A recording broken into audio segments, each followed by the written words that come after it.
welcome back to the Flipping the Bird Sports Podcast. I'm Ryder Martin, once again joined by my co-host Luke. How you doing this week, Luke? I'm doing fantastic. My favorite thing to do every time we record this is to come back bragging about my predictions. Yep. And, of course, I went 2-1 again, so that's my favorite thing to do. Yeah, and, of course, we got to talk, of course, about the Final Four that happened this past week.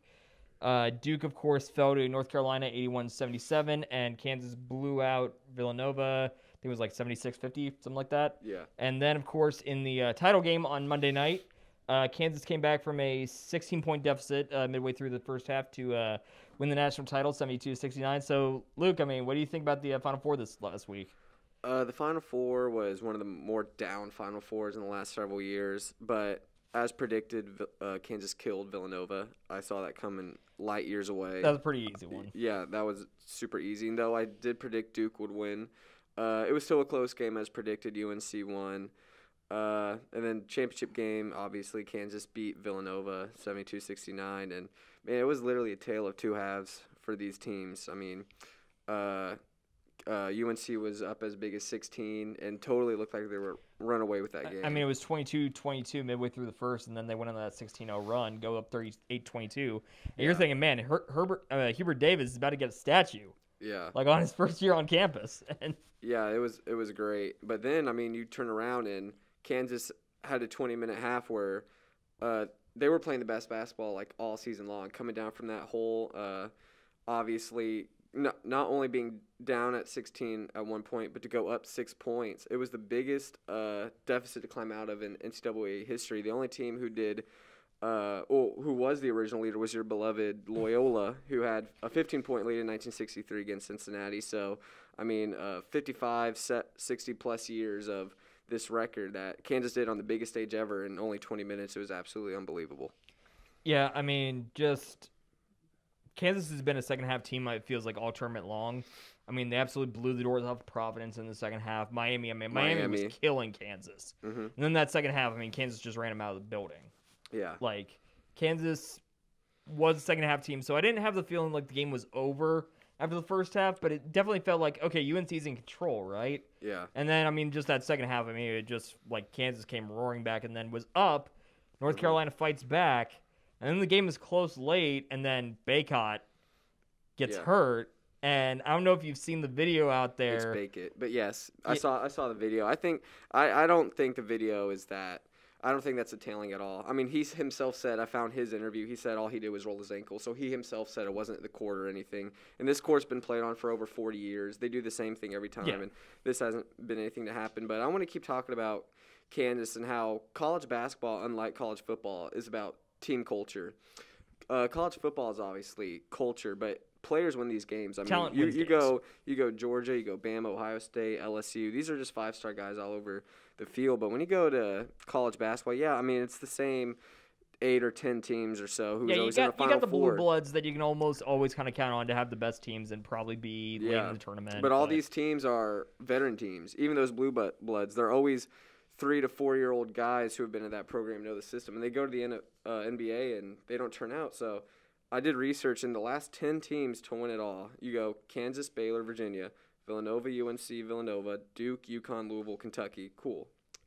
All of those are blue bloods, with the exception of Louisville, who's still historically great, and Baylor. But you go to these players who win the MVP of the tournament, and you go to OG Abaji, and then Jared Butler, and then Kyle Guy, Dante DiVincenzo, Joel Berry II, Ryan R.C. Dianco, Tyrus Jones, Shabazi Napier, Montrezl Harrell, and Anthony Davis.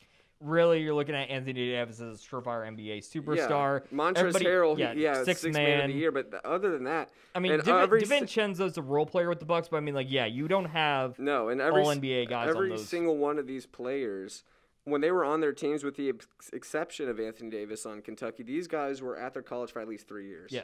So when you win games, it's about veteran play. Villanova never has guys that just go out and win MVPs in the NBA because it literally never happens. It's about depth. It's about coaching. It's about your discipline, making your free throws, because college basketball is literally – It's just so amateur. It's literally an amateur of the NBA, as in games are a lot shorter. Mm-hmm. The 3-point line is basically the free throw line. It is literally 3 or 4 feet closer than the NBA. It's just a totally different game where, unlike superstars winning in the NBA, it's about team chemistry and Absolutely. coaching and discipline in the NCAA. I mean, more to your point, like, I mean, looking at those past 10 winners and everything, I mean, like, back when Kentucky won with Anthony Davis, it's like, oh, the one-and-done era. Yeah. You know, we're just going to keep recruiting these 5-star blue-chip super teams, and we're going to win titles. Honestly, aside from Kentucky, I think Duke is the only other team on that list that I can remember that had a superstar 5-star class, because that was the Okafor team, I want to say. Yeah, but was the Duke none team. of them panned out in the NBA. Yeah, because it just doesn't happen. Yeah, those teams that are winning, those are, like you're saying, those are the veteran teams. And, like and Baylor if you go back, last year, I mean, like, you need experience to win a championship in college basketball. That's literally all it is, because while these guys might be 5-star guys who are 18 and 19, these guys who might have just been 3 stars or, I don't know, just local best in their own state, they're 23 years old, and they're just grown men who are bullying these little kids. And obviously, I've talked about before, and I stand by and double down on my opinion that March Madness is ridiculous. It's absolutely ridiculous because the best team never wins. Although I think Kansas was better than UNC, none of their players are better than these guys on UNC. It's just ludicrous because if they played 7-game series, Kansas would not win this tournament. You think? I just don't think so. No, I think Kansas would win that series. Against UNC, yes, but win the championship, heck no. No, I mean, if you put Gonzaga in a 7-game series against Kansas, I would put my money on Gonzaga. Exactly. And who's this guy on Gonzaga who's going to be dominant in the NBA? Chet Holmgren? No, not him. Have you seen all the NBA analysts on him lately? His stock has dropped every single game he's played this year. He doesn't have the NBA body, and that's going to scare people. I remain unconvinced of whether or not he's going to pan it. Because to me, Holmgren's kind of got that unicorn build to him where it's like, okay, he's either going to change basketball or he's going to go nowhere. I don't think there's an in-between with him. I don't buy. I saw, like, everyone saw that with Kevin Durant, but Chet, down the stretch in games, he would defer the ball to his other teammates. He doesn't. I just don't see it. Unless he not only bulks up, but takes the ball down the stretch, he's not going to be that one guy. So, as I say, and of course I'm doubling down, it's not about the talent. It's about the team structure because of how ludicrous March Madness is with this one-game setup. Obviously, when you're more disciplined and pass the ball at the right time and make your free throws at the right time, you're going to win games. Absolutely. Yeah. Yeah. Now, turning over to the UTSA side of things. So last week, of course, we kind of talked about baseball being a disappointment. Mm-hmm. Well, I'm willing to bet that they probably didn't hear us, but if they did, I want to take credit for this. They bounced back in a huge way last week. They went 4-0, wins over a ranked TCU team, and then they swept a ranked Charlotte team at home. I mean, the team's bouncing back in a big way again. It's pretty impressive. The team is 18-10 now. Obviously, we've been back and forth on them all year long, especially me. But they outscored Charlotte 29-15, which is awesome. And that seems to be their recipe for success, is outscoring teams. All they need to do is score, it seems like. Yeah, I mean, the team is 17-4 this year when they score 5 or more runs. And not only that, they're 13-0 when they score more than 8 runs. Obviously, it's a lot of runs. They're 16-0 when they score more than 6 runs. And they only have 4 losses when it's within 3 scores. So all of those taken in, 16-0 when they have 6 or more runs, that's just crazy. So all they need to do is if they hit 5 or 6 runs and the other team's not hotter than them, they're going to win that game. That seems to be the writing on the wall. Yeah, there's been about one game this year, I want to say, where it was kind of like a shootout that we lost. Like every other game like that, I want to say it was game 2 of this Charlotte series. We went down 7-0. And then the top of the 8th, we put 7 on the board, and then an 8th, take the lead, come back, win that game 8-7. Like, when the offense is clicking, I mean, we can score and, honestly, in my opinion, outscore almost anyone in the country. So, I mean, that's the, key to success. And, I mean, like we kind of mentioned last week, I mean, the pitching staff has been inconsistent, but the guys that have been consistent are staying consistent.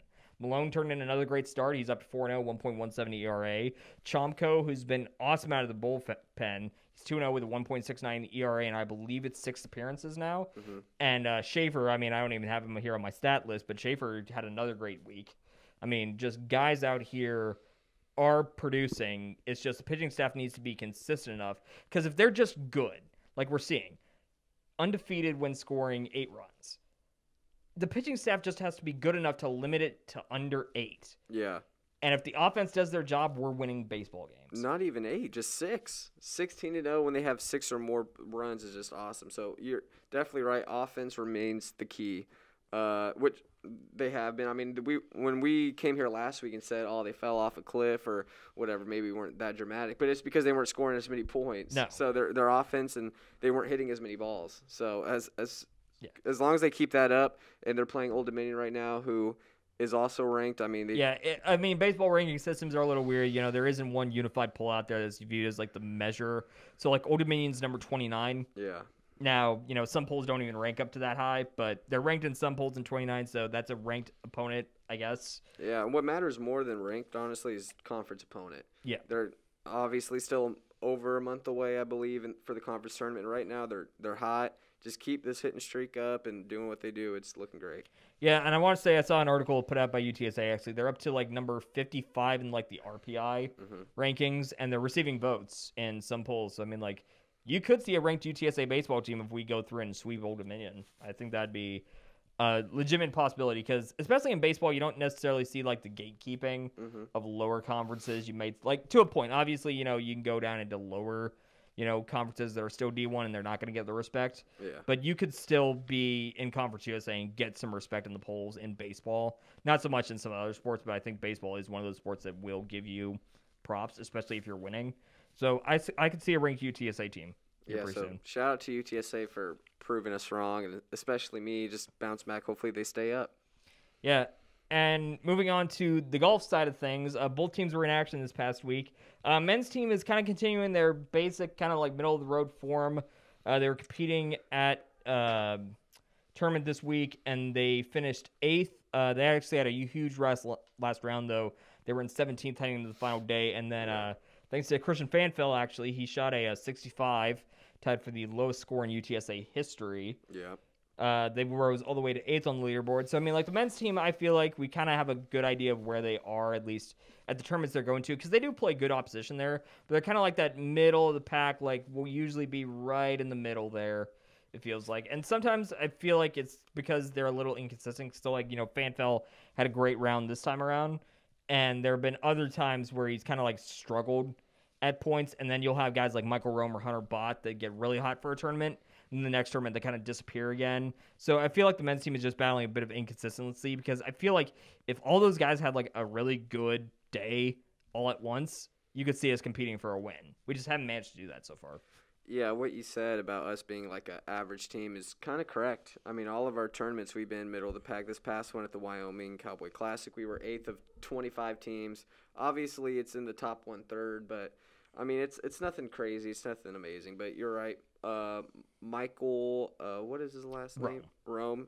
Yeah, he had a career best 8 under 208, which was awesome. And like you said, brought him from 17th all the way to 8th in the last day, which is unbelievable, but it can only take it to 8th place.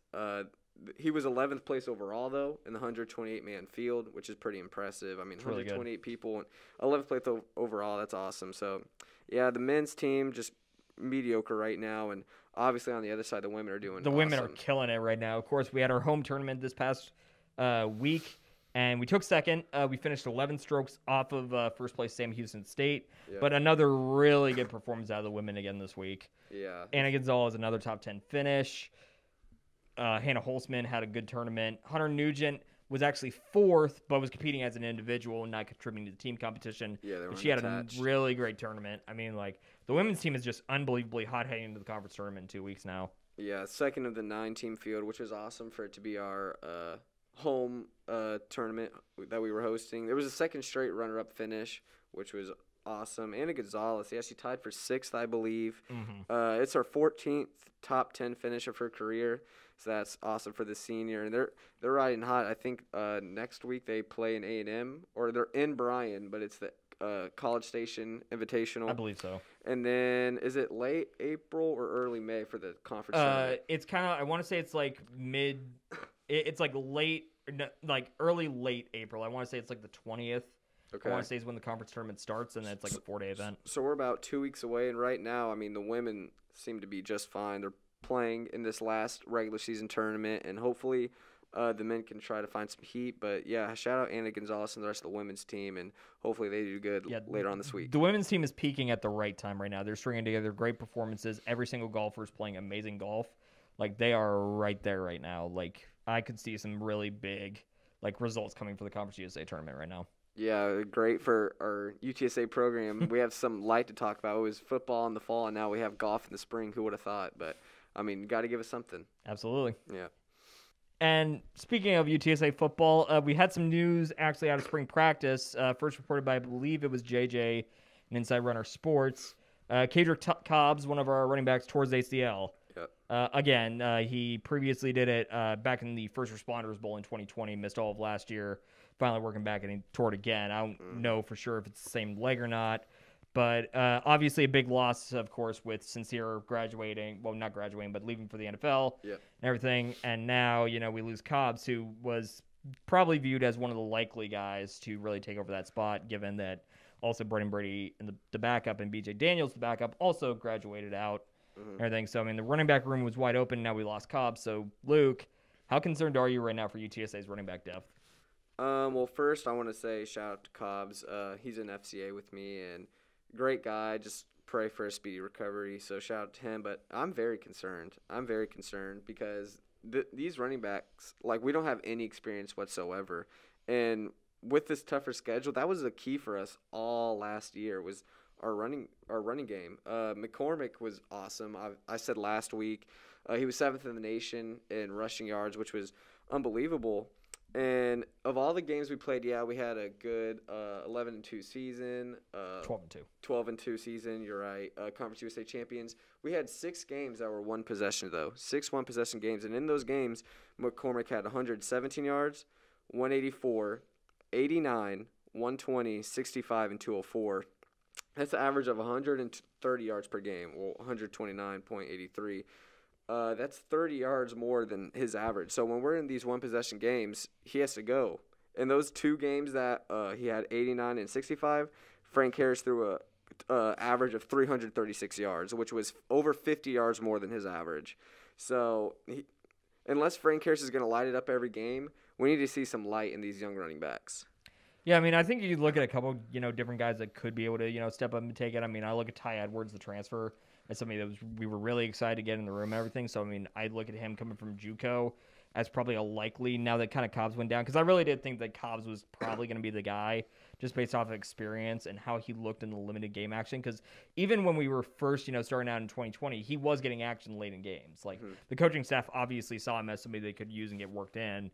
And now without him, of course, you got to look at other options. So, I mean, you look at Ty Edwards, you look at D'Anthony Lewis, and everything from Judson. It's like, yeah, you have some options there, but they're unknowns. They're unknowns. We need these knowns. I mean, I just predicted we're going to go 9-3. I mean, I literally am trying to be confident in my own pick. I really can see us losing an extra game or 2 because of that. I mean, especially when you look at the stats, you didn't realize how good Sincere McCormick was for us. He won us a bunch of games, and now we have a huge question mark, and it makes me nervous. Traylor came from Arkansas as the running backs coach. Traylor's entire offense is predicated around being able to run the ball, establish the ground game, beat you into submission late in games to win them.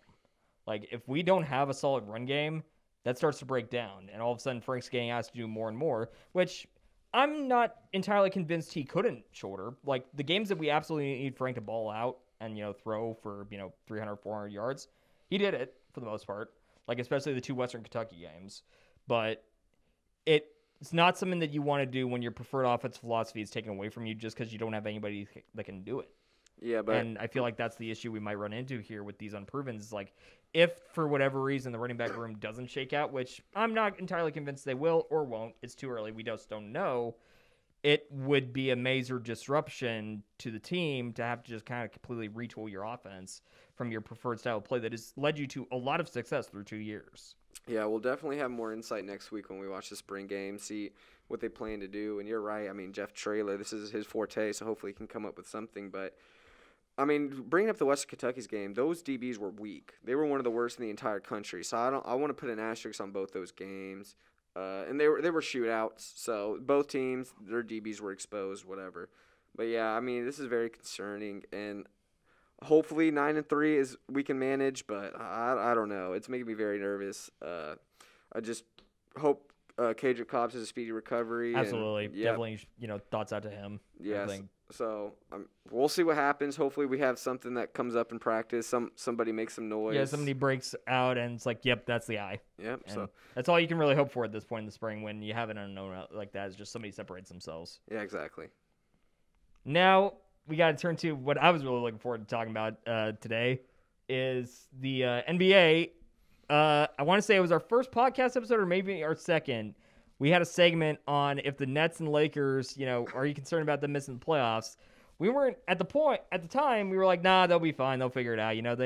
Nets might, sneak in, 6-7, and looks like they're probably going to come in, play in tournament. But the Lakers, on the other hand, completely missed the mark, and as of last night, we're officially eliminated in favor of the Spurs, locking the final play-in spot, of course. So, Luke, how bad is this for the Lakers to miss the playoffs, considering they were the favorites for the title coming into the season? Well, I do want to correct you. They weren't favorites. They were favorites in the West. But on Fox Bet and New York's Bet, they were seconds. The Nets were the favorite. So they were the favorite. Okay. The Lakers were the favorites to come out the West. But still, they were supposed to be in the NBA Finals. It's actually crazy you said that because in January when we made these predictions, the Lakers were 22-22 as of January 17th.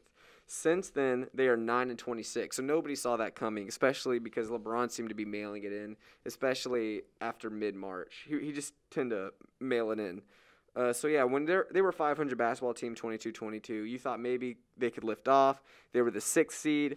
At the time, the Mavs, the Jazz, they were falling behind, and the Grizzlies were still fighting around there. Since then, all three of those teams have taken off, and even though the Warriors and they've come down a little. Yeah, the Warriors they're come still back down to earth. They're still a 3 seed, so let's not. They'll be fine. And if Steph comes back in the playoffs, which they'll he be absolutely will, because they said earlier this week that he will. So which is obviously given. And I saw a crazy stat that said they've had 39 lineups. The Lakers have 39 different starting lineups, 31 wins. So it just goes to show you that they're not healthy. And then when they weren't consistent with their lineups, benching this guy for this quarter, starting this guy this quarter. So they were going from a 500 basketball team to, like I said, 9-26 just in the last 2.5 months. Pretty much. It's just crazy. Yeah, looking at the team on paper heading in, I was a little concerned when they traded for Russ just because I wasn't sure exactly how the fit would be. I was mainly hoping that they were going to use Russ kind of like as a spell. Like, I know a lot of people were kind of thinking this was, Westbrook can handle the load when AD and LeBron need a rest. Well, it never really gelled in the first place. This, relationship just completely deteriorated at a point. And when Russ played well, the Lakers still weren't winning. And when LeBron and AD got hurt, the Lakers weren't winning. Like, nothing the Lakers did after the All-Star break contributed to wins. Like, It was just a train wreck in slow motion. I mean, all those aging veterans that, LeBron at the beginning of the season was like, age is just a number. I want you guys to keep saying that, fuel us. Well, it kind of bit him, It's like Carmelo wasn't very good.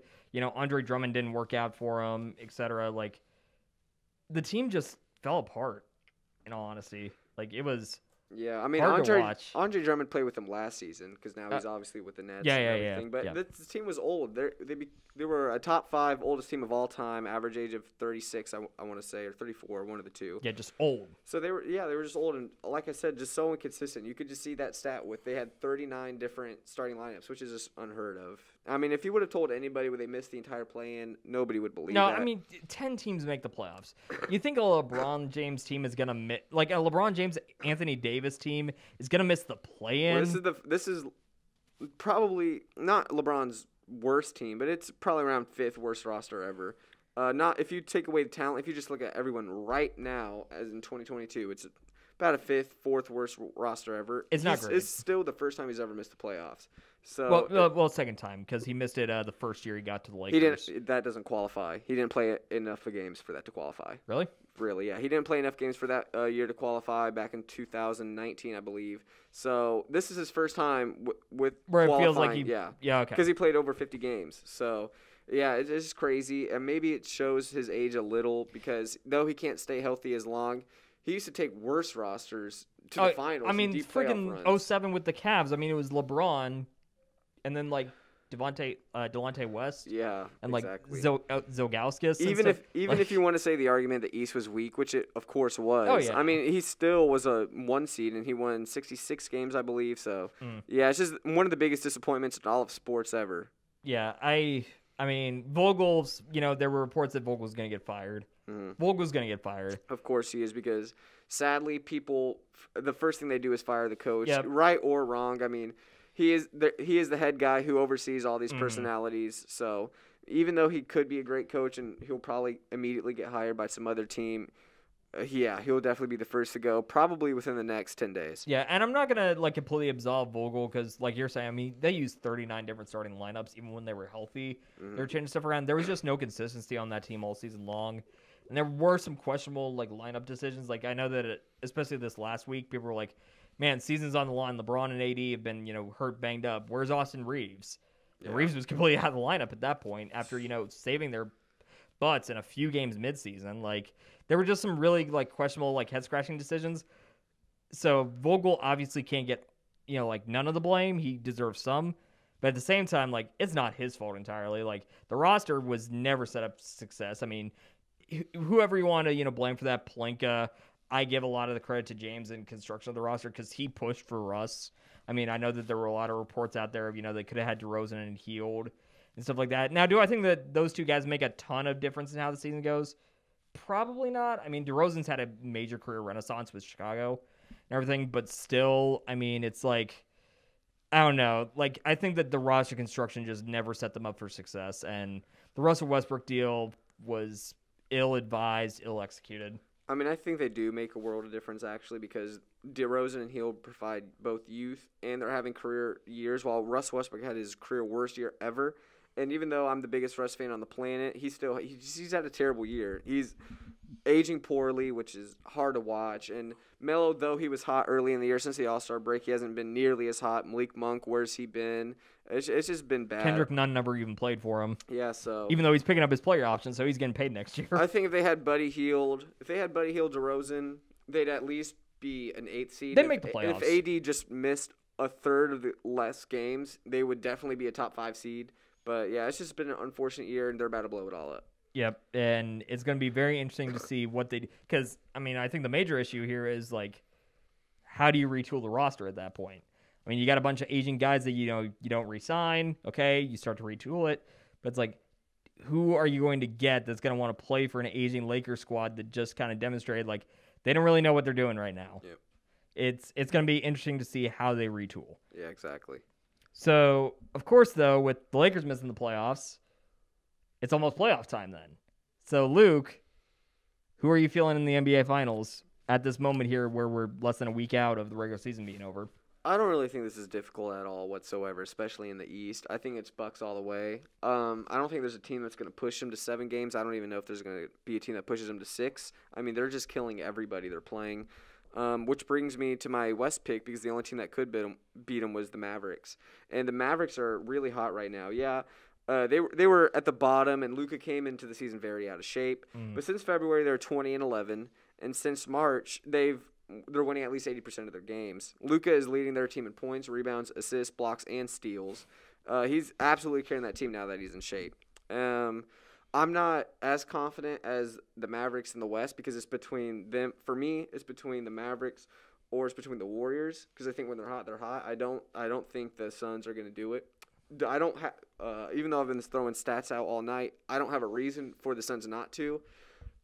When I have a gut feeling, I have a gut feeling. So yeah, I mean, the Suns are going to be beat, and Bucks definitely going to be the first in the East. I want to say they're not going to play more than 20 games total. Okay. So they're going to be there. They're going to be there healthy, and they're going to be either the Mavericks or the Warriors, whichever one makes it out. But definitely one of those two teams. Gotcha. I look at it, and I'll start over on the West. I think that the West is actually hyper competitive right now. Very. I think that Phoenix has separated itself as probably the best team on paper in the regular season. Yeah.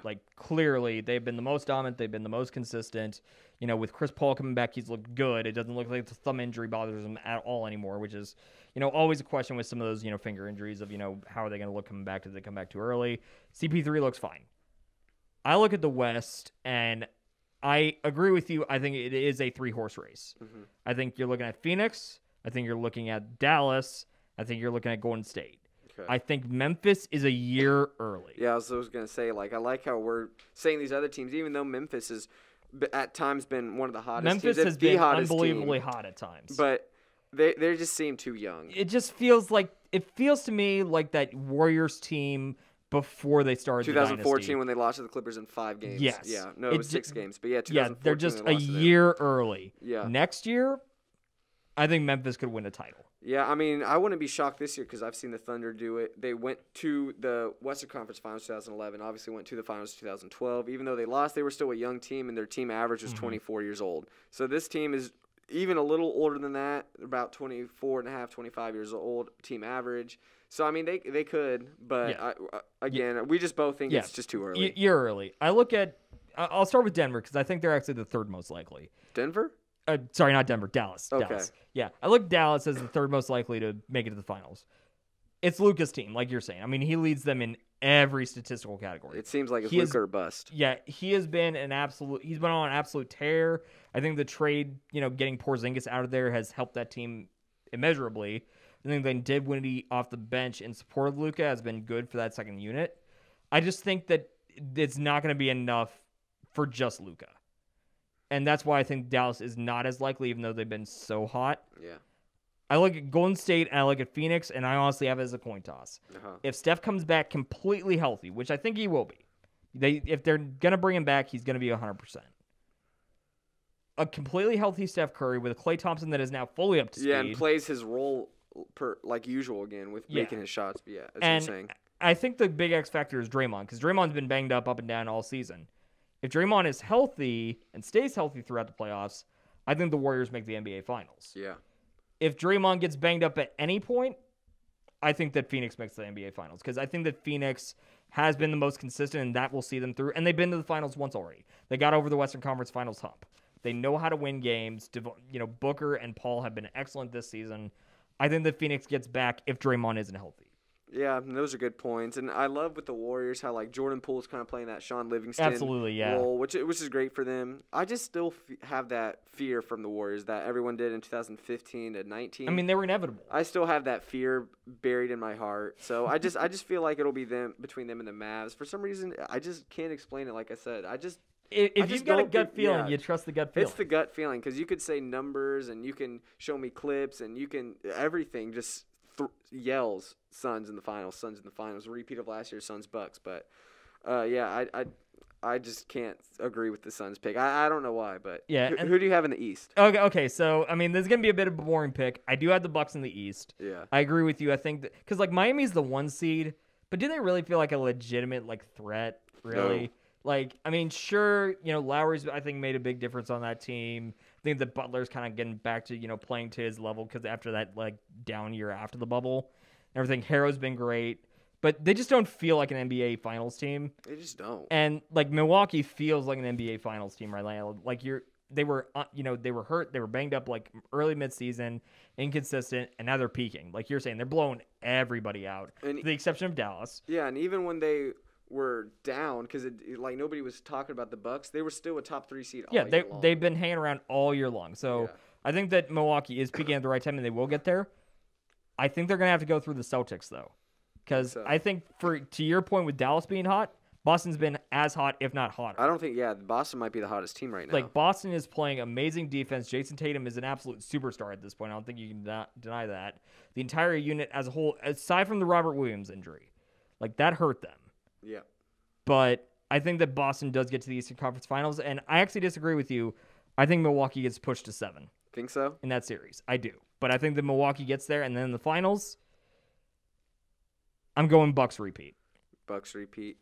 Yeah, that's good. I'm not ready to go there yet. I just can't make a confident pick, but I wouldn't be surprised if the Bucks repeated. I just don't see how the Celtics could take them to 7, because I don't know who in that building is going to stop Giannis. And Chris Middleton, he's been banged up the last month or so. Yeah, he's their closer. So I don't know what you're going to have Jaylen Brown lock him up, and then what? I look at Marcus Smart for Chris Middleton. I think that Marcus Smart is a defensive player of the year candidate. Personally, I don't think he's going to win it, but I still think the elephant in the room that Giannis, who's doing what to him? I mean, he's shooting an all-time 3-point. Is there anybody outside of KD maybe that could match up with Giannis body to body though? No, and that's why no one's going to push him to even 6 games. I mean, Giannis is the matchup problem. You are going to have to beat the Bucks despite Giannis. Yeah, you're not going to beat the Bucks, by shutting down Giannis. Yeah, so unless he melts down like he did in 2019, I just don't see how they go to 7. They might go to 6, maybe against Brooklyn, because I'd still fear Brooklyn because KD's KD. He did it last year. KD did it last year with Harden, who was just not the same guy, and Kyrie Irving, who was on the bench. Now Kyrie's healthy. So, I mean, if you give me Kyrie Irving and Kevin Durant, I mean, I think they could push anybody. They would be the only potential threat. And because they're so bad on defense, that's the only reason why the Bucks beat them in 5. If you want my quick thoughts on the Nets, they get knocked out in the play-in tournament. Think so? I think the defense bites them. Like, I know that KD and Kyrie are going to be scoring buckets. Yeah. But a one-game elimination, doesn't it just feel right for a team that's terrible on defense to just get outscored and lose in a shootout? Yeah, it does, but not to the Hornets. So I just nah. I definitely Nets don't are going far. If they survive the play-in, they're getting knocked out first round. Yeah, because I think they'd have to play They're probably going to play Milwaukee in that case. or the Celtics. I just don't know who's going to guard KD and Kyrie. I'm not saying they're going to get out of the first round. I'm just saying I think they would be the only people who can really threat the Bucks. So yeah, I mean they were close last year, like you're saying, an inch away. Yeah. So I mean, yeah. So yeah, I think that Milwaukee is a pretty solid lock for the East, and then the West is interesting yet again. Imagine that. And, I mean, we'll just have to see how it goes. Yeah, exactly. Yeah. Now, Luke, some news today. The wide receivers in the NFL are getting paid. Stephon Diggs signed a 4-year, $104 million extension, keeps him with the Bills till 2027. And I believe $70 million of that extension are fully guaranteed. And it's got me thinking, like, Luke, are teams kind of losing sight of how you're supposed to build a complete roster to contend for championships? I would say they are not losing sight, but they're not following the formula. The formula has always been have the quarterback who makes less than 12% of your total team salary. That has always been the case, literally, and there's no outliers. You don't win a Super Bowl or contend a deep playoff run with a wide receiver who's making a lot of money. I mean, you look at these best wide receivers, they were all on rookie deals. And so now these guys are getting paid, and sure, it might help like this year, but I feel like if they don't win it in the 2022-2023 season, it's a bust. Yeah, I just keep looking like, how are you supposed to win a championship if like 30 to 40% of your salary cap is tied up into 2 guys? Yeah, exactly. And not just that, but a wide receiver and a quarterback. Mm-hmm. Like, that's a very small piece of the game. Like, yeah, they'll score you points, but they're not going to be able to score every possession. Which is right. Like, I don't necessarily blame them, but it's no, I mean, they're getting, like, I'm not going to fault Stephon Diggs for getting paid. I mean, that's the market. Like, even you win now with wide receivers, but that guy who's throwing them, it matters more. Yeah. So QBs are going to win you games. Yeah, sure, you have a star wide receiver, but when you don't have enough to pay a tight end or your slot receiver, then you're going to be like, oh, crap. Your offensive line goes to, crap because you can't pay anybody, and they're getting, the deals. Mm-hmm. I mean, also, your defense falls apart because you're not, paying them. Of course. I looked up the last 10 Super Bowl winners and looked up all their contracts. We go Rams, Tampa Bay, Kansas City, New England, Philadelphia, New England, Denver, New England, Seattle, Baltimore. None of those had a receiver that was over 8% of the cap, of course. But then when you go to quarterbacks, so you have Tom Brady, who was on 4 of those championship teams, never had more than 12% of the salary cap. Because he's smart. Yeah, he's smart, and he wants to win games, which makes sense. Then you go to Kansas City, you go to Philadelphia, and you go to Seattle with quarterbacks on rookie deals and Nick Foles, who's making backup pay. Then you go to the Rams. Matt Stafford was the 15th highest paid quarterback this year, 15th. And then you go to Denver with Peyton Manning's last hurrah. He was 9th. So the only outlier was Baltimore when Joe Flacco was 3rd that year, but that team just got hot because they were not dominating that 2013 No, that season. was the Ray Lewis just team of destiny. We're going to win it for Ray. Yeah, literally that was it. So if you just look at the recipe, it's not pay a wide receiver a top 5 wide receiver contract and you're going to win a game. And it's not even pay a quarterback. Yeah, so you don't top even 5 money. Exactly. You don't even do that to quarterbacks. You got to get them while they're young. Like, for example, the Bengals, you have everybody on rookie deals now. You have a 2-year window. Shell out, spend everything you can on the defense and the offensive line, and just try and win it in that 2-year window. And that's what Kansas City tried to do. And, 4 straight AFC Championship games, that's awesome. Amazing. But I feel like that window, it's not closed. It's not but closed, it's not but it got a lot tighter. Yeah, it went from a double window to now a single window. It barely cracked open, so... Yeah, the formula's never changed, and I don't know why it would change now. Yeah, and I mean, obviously, we were a little confused at points, when Tyreek Hill got traded. Like, why would you give up a game breaker like Tyreek Hill? Well, the Chiefs don't want to pay a wide receiver like that. Buffalo has made the, estimation that, yeah, we do want to pay our wide receiver that. So, I mean, in some ways, we'll kind of tell, which, approach is going to work in today's NFL of, okay, does Buffalo, succeed with Stephon Diggs still around, or does Kansas City get the better of them without Hill? Yeah, I think for the Tyreek Hill, I feel like the Miami Dolphins wanted to cover up Tua's flaws, absolutely, per se. But when it comes to Stephon Diggs and the Bills, I mean, he's obviously their number one receiver. Yeah, he's very the good. engine that makes the offense go. I mean, Josh Allen was good. And then he was an MVP level player when Stephon Diggs got there. Josh Allen's arguably a top 5 quarterback, and Stephon Diggs is arguably top 10 wide receiver. You would put Stephon Diggs only in the top 10. I'm just saying bare minimum. Oh, okay. So bare minimum. I would put him in my top 5. He would be in my top 5. I just wanted to be safe. So they're both at the top of their tiers when it comes to their positions. So I can understand they want to keep him because it's either he's on your team or he's against you. And you want to keep that guy, especially nobody wants to go to Buffalo. It's not a free agent destination. No. So I totally get it, but I feel like if they don't win it within these next 2 years, it's just not going to happen. Yeah, no, they're crippled at that point. Yeah, so they need to have a season where everything kind of falls their way. Because like I said, it's never been the formula. Mm-hmm. Completely agree with you. Yeah. And moving on to our final topic of the day, Luke. Yep. MLB opening day is tomorrow the time of recording. Yep. I was getting ready to look forward to see my Yankees play the Red Sox, and then weather rained us out. So we got delayed, but, the season is upon us. So, Luke, how are you feeling as a Cincinnati Reds fan, and what are you looking forward to heading into the season? I'm not looking forward to much, obviously. I really have hopes that we can be in the middle of our division, obviously beating the Pirates and maybe the Cardinals. Who knows? But I don't see the battle there. I see the battle with the Dodgers and the Giants. That really intrigues me. Obviously, the Giants beat them ahead in the standings last year, but Dodgers went on to, They beat him in the wild card game. Very controversial called third strike on that check swing. Yeah, no doubt. But now they have Freddie Freeman, so I think the battle's out there. It's going to be awesome. I want to see if the Braves can bounce back. Obviously, they lost some guys, but they lost Freddie. Yeah, so I'm very excited. This is the first year in a while I've been really excited for this season. So yeah, I really hope we have a great day tomorrow. Hopefully, the Reds come up top against the former MLB champions. Yeah, I mean, I'm obviously excited. I will say it's been kind of funny. Every single year I've been on this podcast, we've actually had an episode right before opening day, and I always get up here and I do my big predictions. This is the year the Yankees finally come back and we finally win a title again. The sins of the last couple of years are finally washed away. I'm honestly really sick and tired of doing that bit. I will be completely honest. I don't think the Yankees are going to go anywhere this year. Anywhere? Not even the playoffs? I think we'll make the playoffs, but we'll do the same thing we did the last year, and we will crash out in the first wild card game because we have not done anything to change our roster construction in terms of our philosophy of, we see guy hit long home run, that guy good. Yeah. That strategy has not worked since 2017 roughly, and we have done nothing to change it, and it's going to be, it's the definition of insanity. Yep. We keep doing the same thing over and over again and keep expecting different results. Nothing's going to change. Okay, we got rid of Gary Sanchez. That's fantastic. I'm okay with that. It was time for a change of catcher. That's not going to fix our overall problems because we just have more of the same guys. We trade for Josh Donaldson. That's not going to solve anything about our team by trading for Josh Donaldson. So the Yankees are going to make the wild card game and we're going to crash out again. I'm just being completely realistic because I'm done with this regime.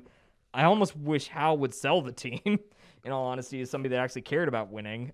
Man, I feel like every single person who's a fan of a team in New York wants all their owners just fired. Oh, yeah. Literally every New York team, it's a New York sports tradition. Yeah, you go from all 3 professional sports, they just want their owner fired. But, yeah, I can't wait for tomorrow. It's going to be a fun season. As long as the Astros don't go to the World Series, I'm okay with it. Yep. It's exciting, like you're saying. There are a lot of really nice storylines to follow again. The Dodgers have maybe the best lineup ever assembled. Ever assembled. Ever. Especially if, Bellinger, figures things out at the plate again. 1 through 9, that lineup is lethal. Especially, NLDH is now a thing, so we get to see how they play without having to have a pitcher, batting, 8th or 9th every day. And I'm personally, as just a fan of baseball, I hope Mike Trout stays healthy. We've been robbed now 2 straight years of seeing Mike Trout play baseball for long stretches of time. Yeah, the Angels could be good if things go their way. I've almost given up on hope of the Angels ever being good. Really? It's been a decade almost now of Trout being the best player in baseball and the Angels doing nothing for him. I don't think it's going to change this year. I mean, Shohei's going to be fantastic again. I think that Shohei actually repeats its MVP. Really? I think he does just as well as he did last year. It just feels like the Angels just don't know how to win baseball games around those two guys. So I don't expect much from the Angels, but I just really hope that Mike Trout stays healthy. I'm really interested to see when Acuna comes back for the Braves. Without Freddie Freeman now, he is obviously, to me, the unquestioned face of that franchise now. So will they bounce back with Matt Olson now playing first? I mean, I think that's a great question. I agree with you. The Dodgers and Giants, storyline throughout the entire season, I think will be amazingly juicy. And then I look at the AL East just outside of the Yankees. I think the Red Sox will be in playoff contention. I think the Blue Jays, this could be their year to really kind of like break out and take that next step. Mm-hmm. Vlad's going to be awesome again. They went out and got Matt Chapman from the A's, who, again, Moneyball blew it all up again. I love you guys, but really, come on, please. So I think the Blue Jays could actually be a legitimate threat. And then you got the Rays, who it feels like for the 6th or 7th straight season, went deep in the postseason, blew it all up, sold all their assets, and yet I have every expectation that come October, they will be the AL East winners, and they will be in the playoffs again, because that's just how the Rays operate. And you have no idea how mad it makes me as a Yankees fan to keep losing to a team that has like a 10th of our payroll. Yeah, so and that's spoiled me, but definitely a very anticipated day that baseball lovers have been waiting for a while. I'm glad it's back. Hopefully tomorrow starts a great season, one to remember. And yeah, can't wait. Absolutely. And that's all the time we have for today. Thank you all so much for tuning in this week, and we will see you all next week. Have a great day.